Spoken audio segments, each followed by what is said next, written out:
Israel's attack on Iran, enabled by a willing American political class that too often confuses loyalty with wisdom, has pushed the Middle East closer to a regional catastrophe. The result is already spilling beyond the borders of the two combatants. Iranian retaliation has endangered neighboring states, dragging countries like Jordan into a conflict that they never sought or could afford. Jordan is not a belligerent power. It is one of the region's most stable governments, a critical American ally and home to millions of refugees already displaced by previous wars. Attacking Jordan is the geopolitical equivalent of bombing Sweden or Italy because you are angry at someone else. It demonstrates how quickly war ceases to be strategic and becomes contagious. And yet, the conflict is unfolding against a backdrop that should make every world leader pause before lighting another match. The planet is warming at an accelerating pace. Scientists warn that large portions of the Earth, particularly the equatorial and subtropical regions, could become increasingly difficult to inhabit during this century because of extreme heat, drought, crop failure, water scarcity, and rising seas. Estimates vary widely, but climate researchers project hundreds of millions and potentially more than 1 billion people could be displaced by climate-related pressures over the coming decades. Think about the absurdity of our priorities here. The human civilization faces the greatest collective challenge in its history. We know carbon emissions are destabilizing ecosystems. We know droughts, fires, floods, heat waves are becoming more severe. We know migration pressures are already straining governments across Europe, Africa, Asia, and the Americas. Yet, instead of mobilizing our wealth, ingenuity, and industrial power towards adaptation and survival, we are pouring trillions into military confrontation. The world's governments continue spending staggering sums on weapons systems while bridges crumble, power grids age, water systems fail, and climate resilience projects remain unfunded. Every missile launched is a declaration that fear still commands a larger budget than the future. War has always been expensive, but the 21st century, it has become something even more dangerous. A distraction from extinction-level risks.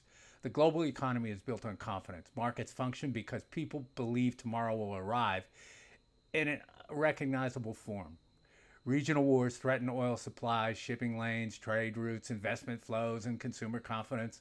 They generate inflation, instability, political extremism. They make long-term planning impossible. Meanwhile, the atmosphere doesn't give a shit. Carbon molecules do not care about national borders, religion, military alliances, or ancient grievances. They accumulate, regardless of who fired first.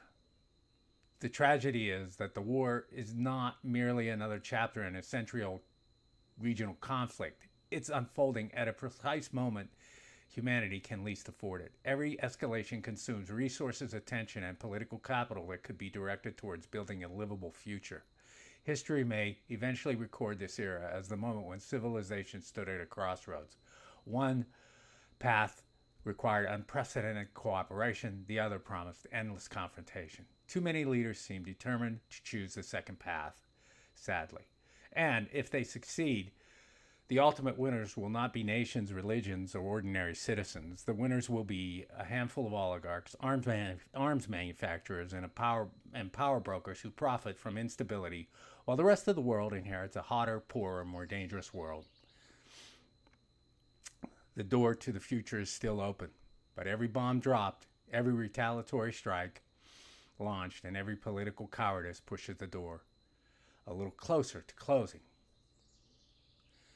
So, if we can think about what's going on in the Middle East in the broader 10,000, 30,000 foot view of the earth itself, we can come to a stone cold conclusion that we're sacrificing the future of humanity for a handful of super wealthy oligarchs who are moving to places where the climate will not affect them. They're putting their resources and desires in places where control is the ultimate goal of what's left of a pitiful population that allowed this to go on, allowed these wars to, create economic scarcity and basically promote the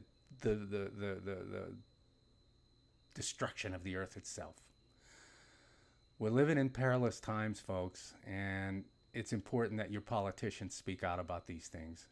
There are connections to be made. There are, ideas to be had and thought about. Science is on the edge of this. Science has brought us all this way to a very, very, very livable world for everyone. And, we need to figure out what problems science has created with the environment, with the war machine, with the overall psyche of a nation. Science can figure it out. AI can figure it out. We can look for answers to these questions that are going to be haunting future civilizations. And anyway, call your politician, tell them to get on board, tell them this war is against, is supporting global warming and immigration, and how, disastrous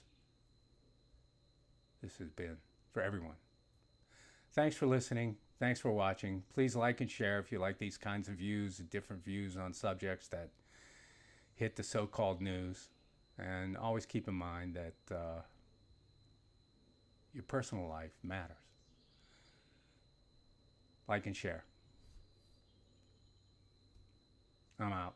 This is Carl for Mind Chimes.